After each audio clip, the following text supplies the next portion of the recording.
हरि ओम नमो नमः।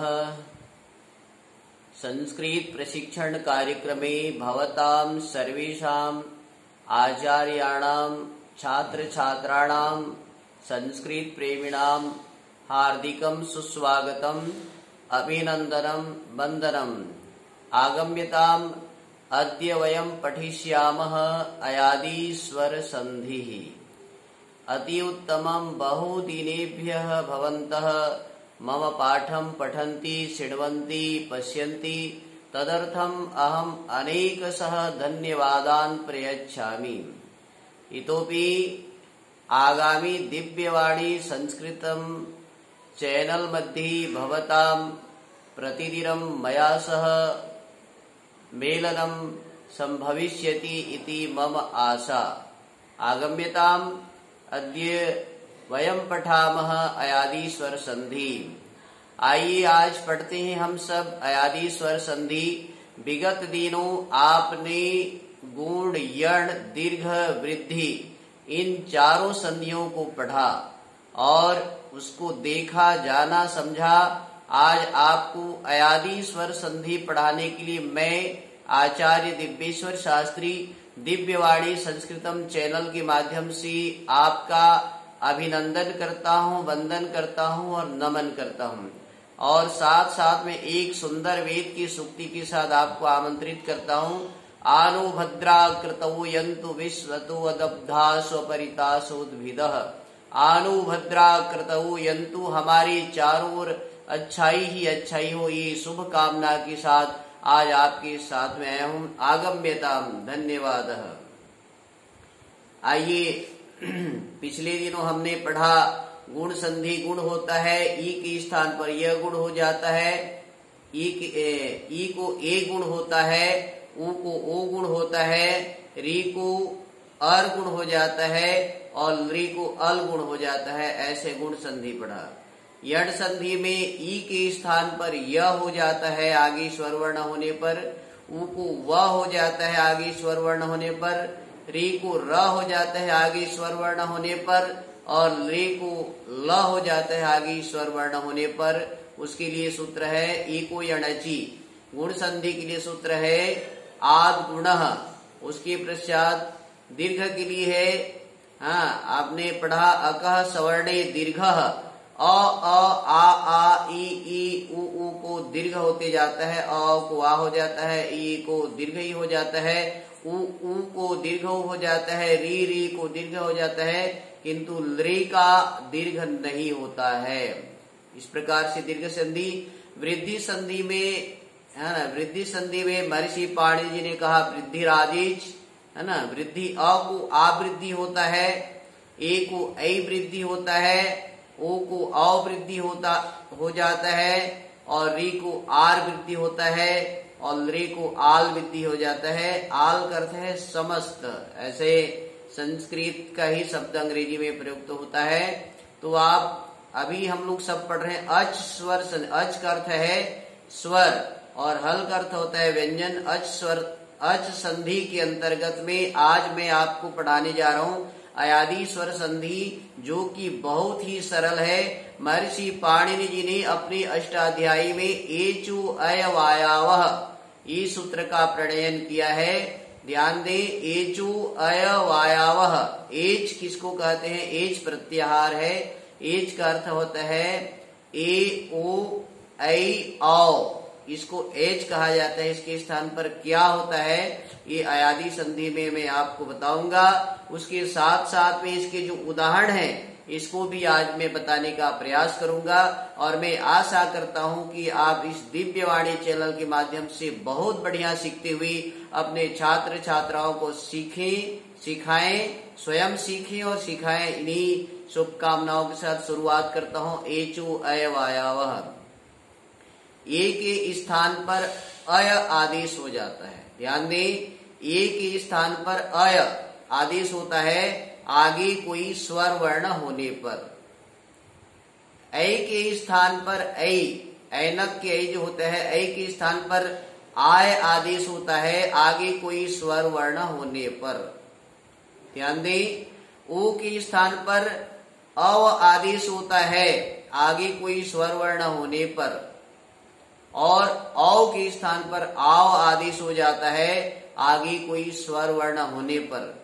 ये ध्यान दें, ए को अय, ऐ को आय, ओ को अव और औ को आव आदेश क्रमशः होता है आगे स्वर वर्ण होने पर।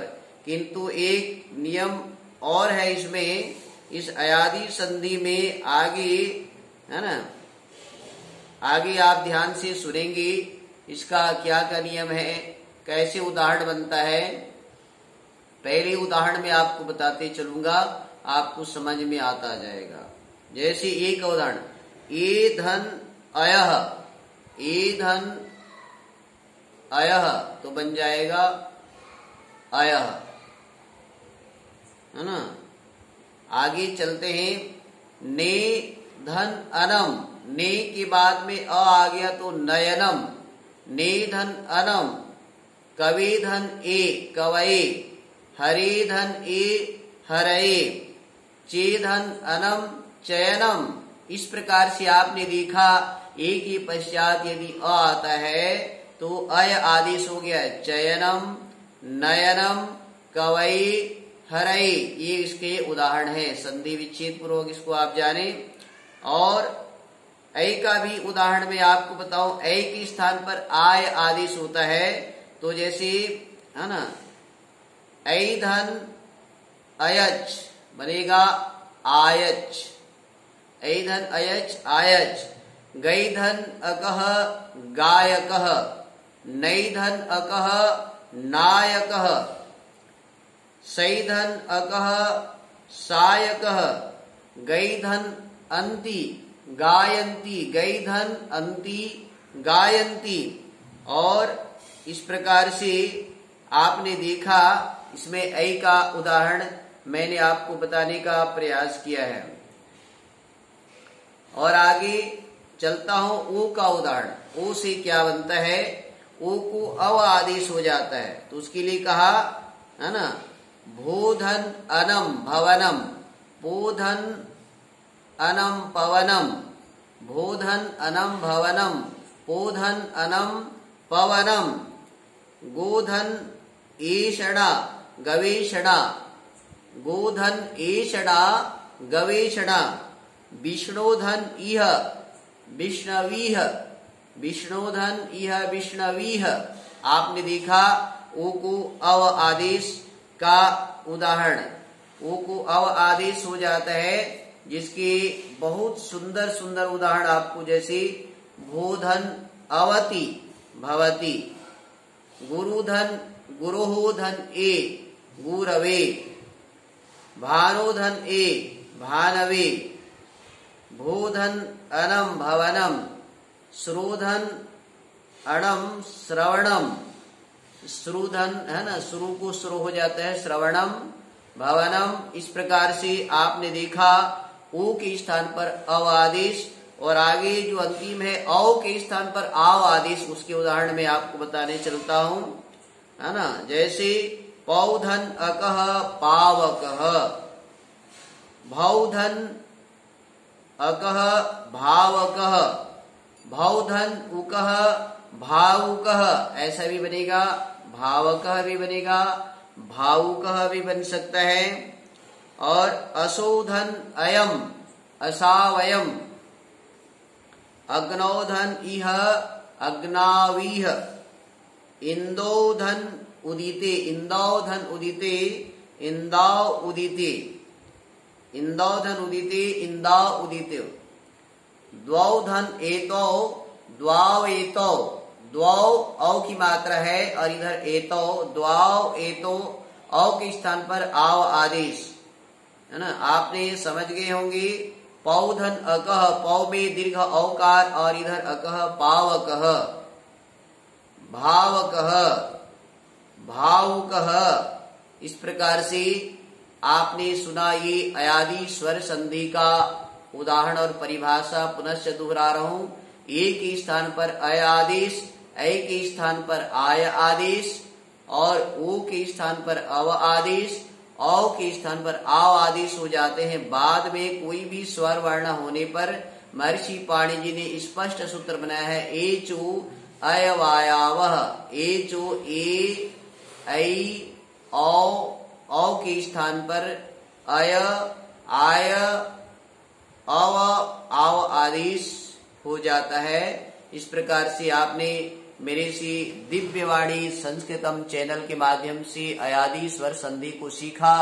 मैं आशा करता हूं इसी भांति आप जुड़े रहिए। हमारे चैनल को लाइक कीजिए, सब्सक्राइब कीजिए। अध्यापकों से मेरा विनम्र निवेदन, संस्कृत सप्ताह चल रहा है, आप अधिक से अधिक छात्र छात्राओं को शेयर करें, संस्कृत सिखाएं, संस्कृत पढ़ें, संस्कृत पढ़ाएं, संस्कृत के श्लोकों का, गीतों का, अच्छे अच्छे पद्यों का गायन करें, वाचन करें, गद्य पाठ करें, पद्य पाठ करें, संस्कृत में धारा प्रवाह संभाषण करें, वार्तालाप करें। इन्हीं शब्दों के साथ पुनः आपको अनेक सह धन्यवाद देते हुए मैं अपने वाणी को विराम की ओर लेते हुए आपसे कहना चाहूंगा, एक बार सभी मिलके बोले, जयतु संस्कृतम, जयतु भारतम, पुनर्मिलामः पुनर्मिलामः पुनर्पठामः। धन्यवादः, साधुवादः। ओम शम।